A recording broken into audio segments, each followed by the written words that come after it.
Hi Zooni! This video is for your this upcoming week's homework, all the things that you're going to be working on. And I've sent a separate email to your dad, I think,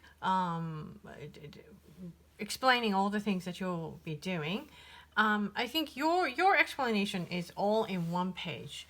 And you have two main things, which is the work out of this my first piano adventure lesson book C, your purple book, and you have the repertoire songs, which are the Hokey Pokey and the Chopsticks with variations. So let's just I'll just do a quick review of your surprise symphony theme from page 49 of your lesson book C. So okay, so with this one, the issue is the tempo. It says rather slow. So this is 100. Have your metronome on. And you play everything soft, soft, soft, soft until, all the way up until the very last note. And the last note is the only one that's loud. Okay, so play everything soft.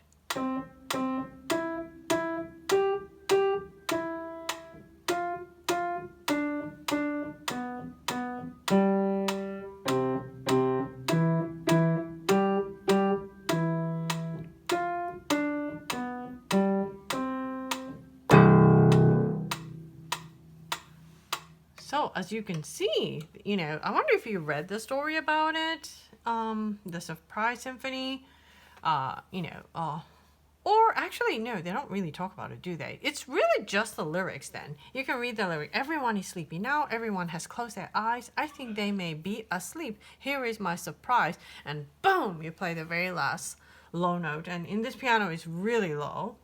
In yours, maybe? Something like that. So make sure that is going to be so loud you can wake up a sleeping person. That's the whole idea of this surprise symphony. And you can, if you're allowed to go online and look up on the Wikipedia or any information about the surprise symphony, you might, read. It's a very popular episode that Mr. Haydn was getting so tired of seeing all of his audience fall asleep in the middle of his 5-hour-long concerts back in those days. He wanted to, do a nasty surprise on his audience, and he did. And on with the orchestra, when they play loud, it is very, very loud. So that's the surprise symphony. Play slowly at metronome 100 and play the very last C very loud. Everything else very soft. Okay, and then the next song that we went over during the lesson was this bass clef chant at page 50. Where I will need you to have your metronome set for 120, and remember the main thing that we're watching out for is this tied thing. See, 4 beats, 3 beats, totally 4 plus 3 is 7. You count 7 on those notes, and then at that quarter rest, you give yourself just enough time to reach the low G. So that's the A, and that's the G. And see the diagram here? Here's a middle C, and that's the A below it, and that's the G below it. So they're actually, A and the G are a little more than an octave apart. And also know that they are the top line note and the bottom line note of your bass clef. And on my piano, I put a sticker where the middle C is, so you will know right away.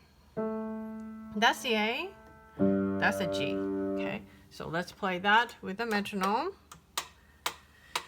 And everything is forte. It starts forte, and I don't see anything else through to the end of the song, so that's all you do need to worry about. I play everything nice and loud.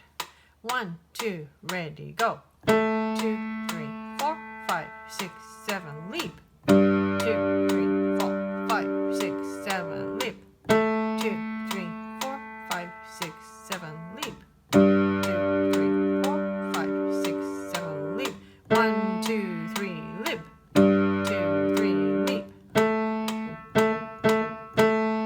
3, 4.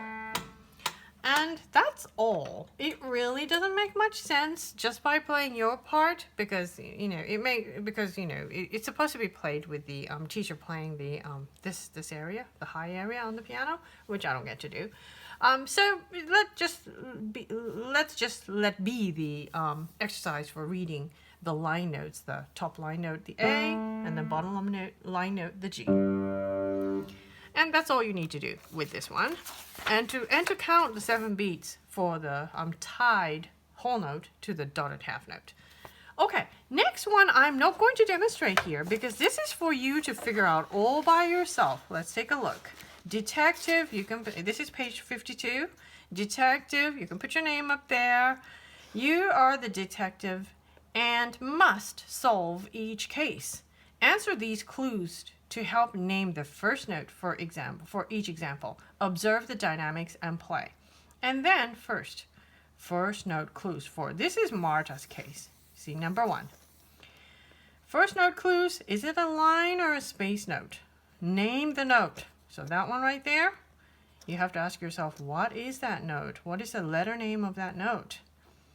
And then it gives you a clue. Think the first letter of the music alphabet. And then finger 1, 2, 3, 4, 5. Which one are you using? That one says 2. So on that note, you put finger number 2. And then you play. If I were looking at this, I would say, well, you figure that one out, right? And then does it go up or down? You have to look at it. If it goes up, if it goes down, meaning, the top line is kind of going a step down, right? Because you're moving in this direction, it's like a downhill. So if it's a downhill on the piano, it goes to the left. So remember that, and that's going to be a line note to a space note, that's a step down. So remember, that's going to be a step down, and then play just like that. And also, of course, you need to worry about that's 2 beats and that's 4 beats, and those are both 1 beat each.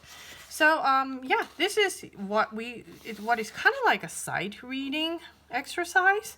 So do spend some time and work on all 5 of them up till the end of page 53. There's number 5. And if you have a hard time figuring out what notes they are, you have all the material to figure them out. No guessing on these, because every note, there is only one answer. So make sure you get it correctly. All right, so I will follow up with a separate video for the hokey pokey and the chopsticks. And I hope you have a chance to review the instructions that's in the email. Okay? See you in a bit. Bye.